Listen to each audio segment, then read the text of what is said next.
अभी तक जो हम देखते आ रहे थे कि अगर एमआईएम 100 सीटों पे लड़ जाए तो 100 सीट निकाल सकती है। तो टिकट मिला है उनके साथ में आ जाऊं। तो आने वाले समय में आपको वही दिल्ली वाला हाल आपके सामने पेश होगा। और एक गठबंधन के अंदर असदुद्दीन ओवैसी साहब और अख्तरुल ईमान साहब को तुमने शामिल न करके उनकी ये गठबंधन नहीं बल्कि ठगबंधन है। तुम दरी बिछाओ। अस्सलाम वालेकुम वरहमतुल्लाहि वबरकातुहू। वालेकुम अस्सलाम वरहमतुल्लाहि वबरकातुहू। तो आज हम इस सिलसिले पे बात करेंगे जो बिहार में इस वक्त माहौल चल रहा है।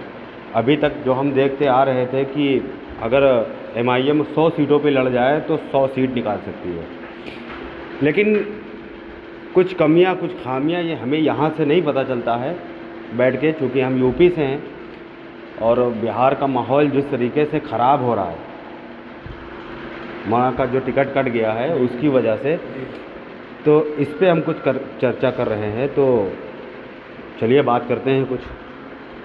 आपका क्या कहना है इस पर? वालेकुम अस्सलाम वरहमतुल्लाहि वबरकातुहू। सबसे पहला जो मैं उनके बारे में कहना चाहता हूँ तो वो ये है कि मौलाना अब्दुल्ला सालिम कमर चतुर्वेदी साहब जो चुनाव लड़ रहे थे बिहार के अंदर, जो कि एक उनकी फ़िज़ा बिहार राज्य के अलावा दूसरे राज्यों में जैसे उत्तर प्रदेश है, झारखंड है या और दूसरे राज्य हैं, उनके अंदर मौलाना साहब की जो छवि थी वो सोशल मीडिया के ज़रिए से ये दिखाई जा रही थी कि वो चुनाव जो है लड़ेंगे, उनकी अच्छी बेनिफिट है, मतलब कि वो निकाल सकते हैं चुनाव लड़ करके। लेकिन जब वहाँ पर ये सारी चीज़ें सामने आई कि उनका टिकट कटा और कुछ लोगों ने ये कहा कि मौलाना साहब का जो बैकग्राउंड था वो सोशल मीडिया के ज़रिए से बड़ा हाईलाइट था, लेकिन ज़मीनी स्तर पर उनकी पकड़ इतनी नहीं थी, जिसकी वजह से सीट निकालना मुश्किल हो जाता। तो उन सारी चीज़ों को देखते हुए अख्तरुल ईमान साहब, आदिल हसन साहब ने जो भी फ़ैसला किया है, पार्टी ने जो भी फ़ैसला किया है, तो वो बेहतर फ़ैसला किया है। अगर सीट को रोकना है या सीट को बचाना है, अब वहाँ के लोग बेहतर ही फैसला कर सकते हैं। हम लोग दूर से बैठ करके सोशल मीडिया के ज़रिए से किसी की हस्ती को हम देखते हैं तो हम ये समझते हैं कि ये बहुत ही बुलंद है और बहुत ही बेहतर इसका बैकग्राउंड है, लेकिन हकीकी तौर पर अगर देखा जाए तो ज़मीनी स्तर पर चल करके पता चलता है कि वाकई हकीकी मानों में इनका क्या असर रहेगा और इनकी सीट पर क्या असर दिखाएंगे।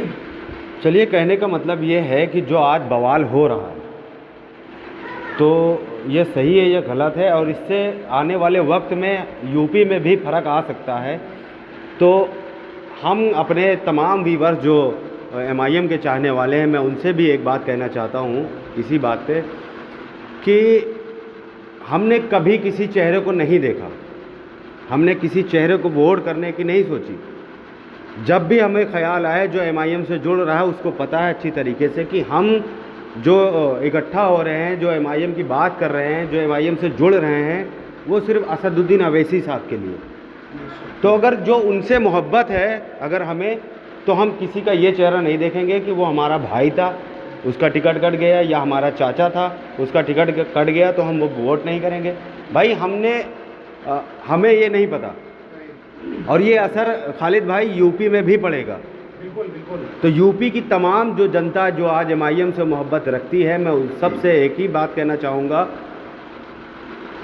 कि हम किसी के चेहरे को देख के वोट नहीं करेंगे, हम पार्टी को देख के वोट करेंगे। हम असदुद्दीन ओवैसी साहब के बाजू की जो है मजबूती के लिए हम उनका बाजू बनेंगे, ना कि हम किसी और कैंडिडेट का बाजू बनेंगे। जैसे अभी हमारे यहाँ पिछली मर्तबा विधानसभा में जो इलेक्शन हुआ उसके अच्छे नताइज नहीं थे, लेकिन और हमें पता था कि अच्छे नतीजे नहीं आएंगे, ये भी पता था क्योंकि वो छोटा चेहरा था। तो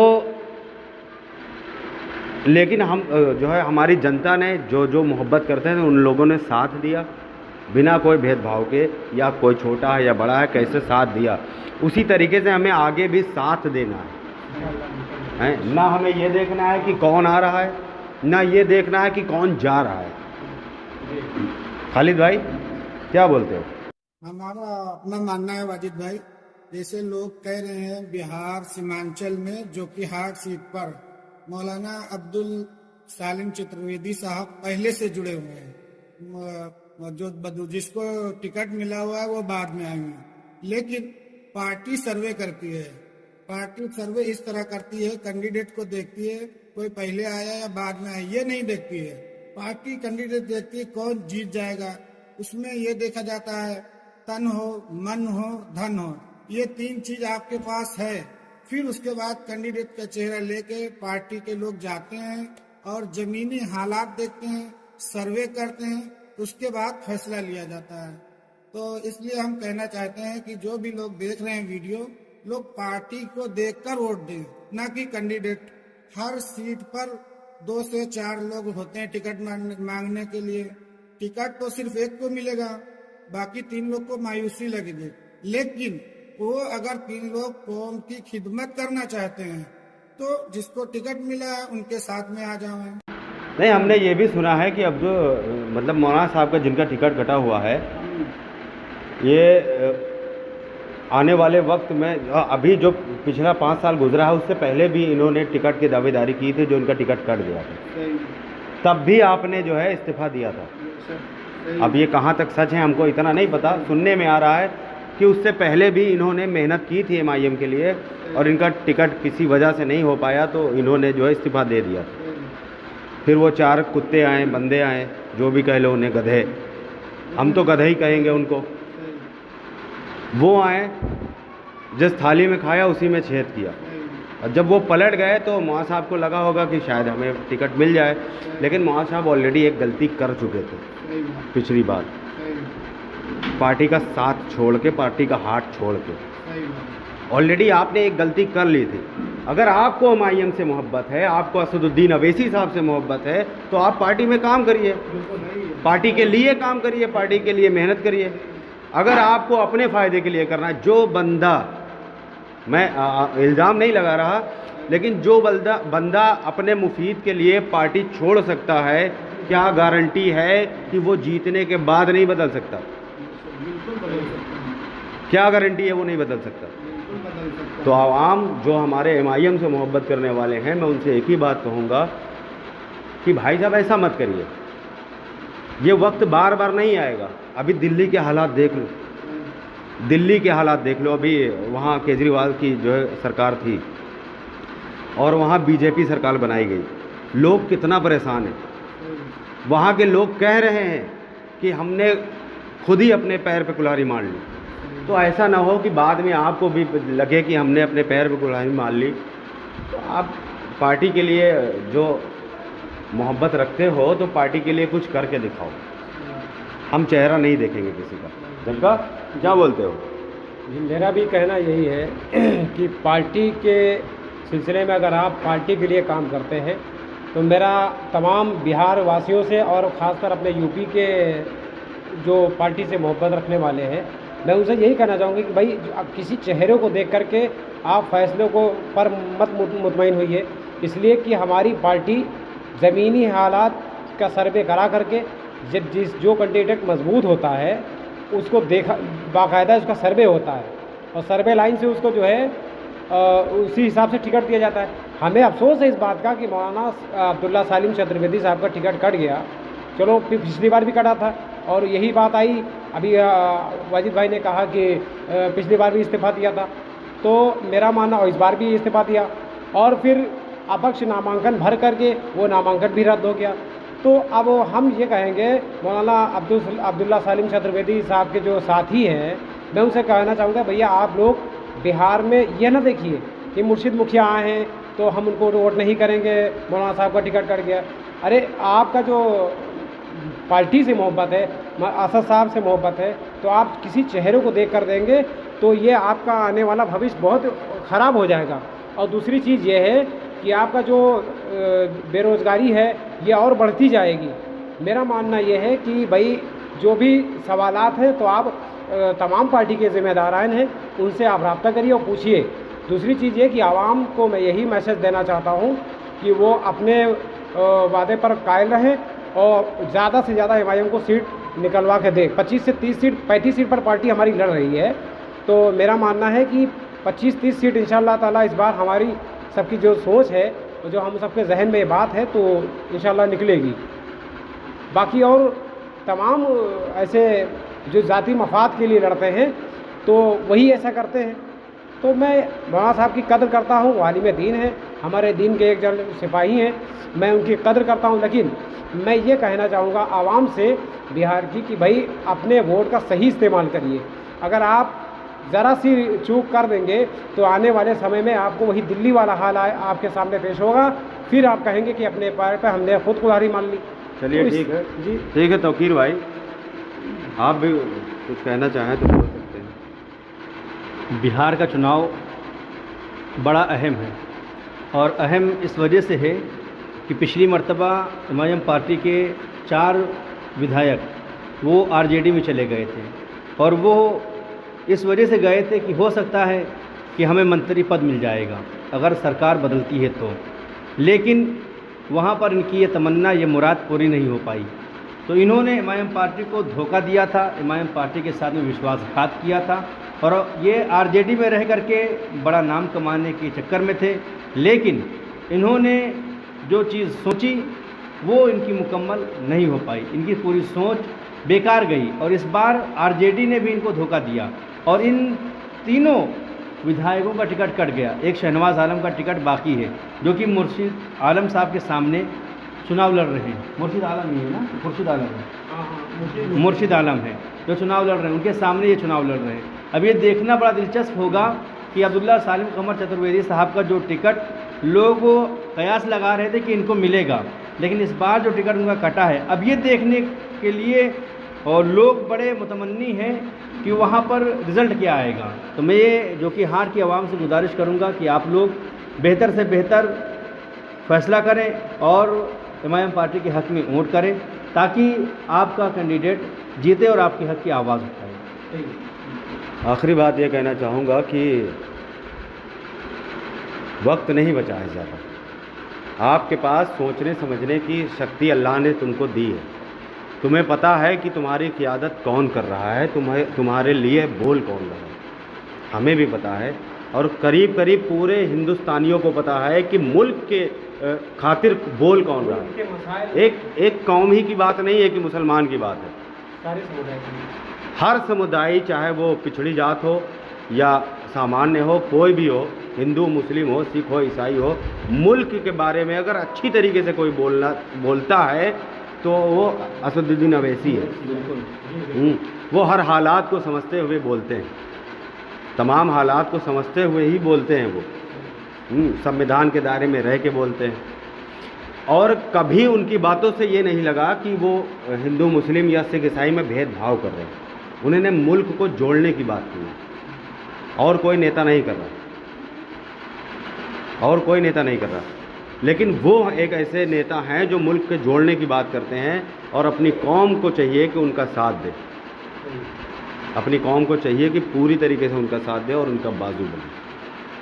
खैर, अगर आप लोग जो है, मैं बिहार की जनता से कहना चाहता हूँ, खासकर सीमांचल जोकीहाट के आवाम से मैं एक बात कहना चाहूँगा कि आप किसी के बहकावे में ना आए, किसी की बातों में ना आए, और आप जिस तरीके से पहले पार्टी से मोहब्बत करते थे, असदुद्दीन अवैसी साहब से मोहब्बत करते थे, जिस लिए आप जुड़े थे, जिस मकसद के लिए आप जुड़े थे, वो मकसद अपने जहन में रखिए और वोट करिए एमआईएम को। क्योंकि आपका वोट यहाँ यूपी में भी ये फ़र्क डालेगा 2027 में। बिल्कुल बिल्कुल। आपका जो फैसला आज होगा, इस नतीजे पे जो आपका फैसला होगा, उसका असर कल यूपी में भी पड़ेगा। मैं तो यही कहना चाहूँगा आप सबसे कि आप लोग मिलजुल के एक काम करिए, और मिलजुल के एमआईएम को वोट करिए, और मिलजुल के हमारे असदुद्दीन अवैसी साहब के बाजू बनिए और उनका कांधा मजबूत करिए। खैर, एक बात और कहनी है हमें। बिहार के अंदर एक चल रहा है महागठबंधन, जिसको इंडिया अलायंस के थ्रू बनाया गया है, और उस महागठबंधन के अंदर वो तमाम सेकुलरवादी पार्टियां शामिल हैं जो अपने आप को मुसलमानों का हितैषी बताती हैं, मुसलमानों के समर्थन में बोलती हैं कि हम आवाज़ उठाती हैं। लेकिन असल मानों में ये जितने भी महागठबंधन के नाम पर अपने अलायंस को चलाने वाले हैं, वो सब के सब गठबंधन नहीं बल्कि ठगबंधन है। कहना है, इसलिए कि गठबंधन जो होता है वो सबको लेकर चलने वाला होता है। और एक गठबंधन के अंदर असदुद्दीन ओवैसी साहब और अख्तरुल ईमान साहब को तुमने शामिल न करके, उनकी बातों को न रख करके ये दिखा दिया है, ये पैगाम दे दिया है कि ये गठबंधन नहीं बल्कि ठग बंधन है। और ये ठग बंधन में अगर कोई ठगा गया है तो वो मुसलमान ठगा गया है। और ये मुसलमानों की कम अकली है कि आज इनके बहकावे में आकर के MIM का विरोध कर रहे हैं। मौलाना अब्दुल्ला सालिम कमर चतुर्वेदी का टिकट कटने पर वो जिस तरीके से हुड़दंग मचा रहे हैं, ये साफ साफ दिखाता है कि तुमने महागठबंधन बल्कि बनाम ठग बंधन के नाम पर तुमने MIM को सिर्फ और सिर्फ धोखा दिया है। मैं ये कहना चाहता हूं कि अगर तुमने गठबंधन बनाया था, उस गठबंधन में MIM को शामिल क्यों नहीं किया था? जब बात आती है MIM के लड़ने की तो तुम उंगली उठाते हो कि इनके लड़ने से बीजेपी आ जाएगी, ये अगर लड़ेंगे तो हमारा नुकसान होगा। तो भाई अगर तुम्हारा नुकसान हो रहा था तो तुमको MIM को अपने पाले में लेना चाहिए था, कि अपने पाले में लेकर के तुम उनका इस्तेमाल करते। तुम MIM को 6 सीट मांग रहे थे, 6 सीट देते, बाकी तुम जितनी सीटें थी उस पर तुम लड़ते और 6 सीट MIM के हवाले करके तुम MIM को अपने साथ में शामिल कर लेते, वो तुम्हारा नुकसान न कर पाते। लेकिन तुमने MIM को अलग करके ये दिखा दिया है कि मुसलमान हमारे लिए बिरयानी में पड़ने वाला तेज़ पत्ता है, हम उसका इस्तेमाल बिरयानी में पड़ने वाले तेज़ पत्ता की तरह ही करेंगे कि जब सरकार बनाने की बात आएगी, सरकार बनने का वक्त आएगा तो हम मुसलमानों को अपने साथ में इस्तेमाल करके फिर बाहर निकाल देंगे हम उनको। MIM ने ये काम नहीं किया है। MIM ने मुसलमानों की आवाज़ जो दबती जा रही है हिंदुस्तान के अंदर, उसको उठाने का काम किया है। बिहार के अंदर MIM ने ये करके दिखाया है कि उसने कल तक जो टिकट मांगते थे जाकर के RJD JDU के सामने हाथ फैला करके, कांग्रेस के सामने हाथ फैला करके, हम असदुद्दीन ओवैसी का शुक्रिया अदा करते हैं कि उन्होंने मुसलमानों को इस लायक बना दिया है कि आज मुसलमान बैठ करके टिकट बांटने वाला बना है और अपने बंदों को लड़ाने वाला बना है। ये कहा जाता है कि जब तुम्हारा हक देखो तुमको नहीं मिल रहा है, आवाज़ उठाओ। अगर आवाज़ उठाने से नहीं मिलता है तो हक छीन लो अपना। MIM ने बिहार के अंदर ये करके दिखाया है। मैं फिर ये कहूँगा कि गठबंधन जो है ये महाठग बंधन है, इसलिए कि आज गठबंधन के 13 ऐसी सीटें हैं जहाँ पर गठबंधन आमने सामने लड़ रहा है। RJD है तो VIP है, RJD है तो कांग्रेस है। ये क्या हो रहा है? मुसलमानों को ठगने के लिए तुमने ये सारा पैतरा इस्तेमाल किया है और फिर इल्ज़ाम किसके ऊपर आएगा? हम ओवैसी की वजह से चुनाव हार गए। अरे यारो, होश के नाखून लो ए बिहार के मुसलमानों, ए जोकीहाट के मुसलमानों, ए कोचाधामन के मुसलमानों, ए बिहार के सीमांचल के मुसलमानों, होश के नाखून लो। ये सिर्फ और सिर्फ तुम्हारे नाम का इस्तेमाल करके तुम्हारे जहनों को बरगला करके अपनी रोटियां सेकना चाहते हैं। अगर तुम ये चाहते हो कि हमारे नाम पर रोटियां न सेकी जाएं बल्कि हमारे नाम पर रोटियां पका करके हमें खिलाई जाए तो आओ MIM का साथ दो, MIM के साथ में खड़े होकर के ओवैसी के बाजू बनो, ओवैसी के कांधे को मजबूत करो। सही। मैं इसी बातों के साथ अपनी बात खत्म करता हूँ। मेरे दोस्तों ने बहुत अच्छी बातें आपके सामने रखी, बिहार के हालात पर रखा और उन्होंने कहा कि बिहार का जो असर होगा चुनाव का उत्तर प्रदेश के अंदर दिखाई देगा। तो हम जानते हैं कि उत्तर प्रदेश के अंदर ये सारे हालात दिखाई देंगे, नमूदार होंगे, लेकिन इन हालात को बदलने के लिए ऐ बिहार के मुसलमानों तुम्हारे सही फैसले करने का वक्त आ गया है। अगर तुम चाहते हो कि बिहार के अंदर सरकार बदले, अगर तुम चाहते हो कि बिहार के अंदर तुम्हारी हिस्सेदारी हो, तो हम ये चाहते हैं कि जब अगर पिछली मर्तबा MIM ने 5 विधायक जिताए थे तो इस बार तुम अपनी ताकत और अपने बलबूते, अपनी होशियारी, अपनी अक्लमंदी का सबूत देते हुए MIM को तुम भी अगर 35 पर लड़ रही है तुम 35 पर जिताने का काम करो। अगर नहीं जिता सकते तो तुम ये समझो कि हम अपना वोट देंगे, भले ही हमारी MIM पार्टी जीते या न जीते, हम अपनी वोट दे करके ये दिखाएंगे कि ऐसे सेकुलरवादी पार्टियों, ऐ महा-ठग बंधन सुनो, तुमने हमको बेदखल कर दिया था। आने वाले चुनाव में हमारे बगैर तुम्हारा कोई चारा नहीं होगा, तुम आगे कदम नहीं बढ़ा सकते हो। देखो, और जुम्मन के लिए कुछ कहना है? जुम्मनों के लिए ये कहना है कि बहुत हुआ दरी बिछाना, अरे अब कम से कम अपनी नौकरी तो बदल लो यार। तुमको हम जुम्मन कहना बंद कर देंगे, तुम अपनी नौकरी बदलो, तुम आओ खड़े होकर के हिस्सेदारी की बात करो, तुम आओ खड़े होकर के MIM का बाजू बनो और अपने भाइयों की बात करो, दबे कुचलों की बात करो, दरी बिछाना बंद करो, अपने हक की आवाज़ उठाओ। इधर आओ, तुम दरी बिछाओ। ज़्यादा से ज़्यादा हमारी इस वीडियो को शेयर करें लाइक करें, कमेंट करें। और मैं अपने तमाम दर्शकों को एक बात कहना चाहता हूँ कि अगर मुझसे या हमसे अगर कोई गलती हुई है तो आप कमेंट बॉक्स में बता सकते हैं। भाई हम लोग इतना जानकार नहीं हैं, तो आप बता सकते हैं, हम अपनी गलती को सुधारेंगे। और MIM का साथ दीजिए और हमारी इस वीडियो को ज़्यादा से ज़्यादा शेयर करिए, लाइक करिए, कमेंट करिए और बिहार की जनता तक पहुँचाइए। अस्सलाम वालेकुम वरहमतुल्लाहि वबरकातुहू।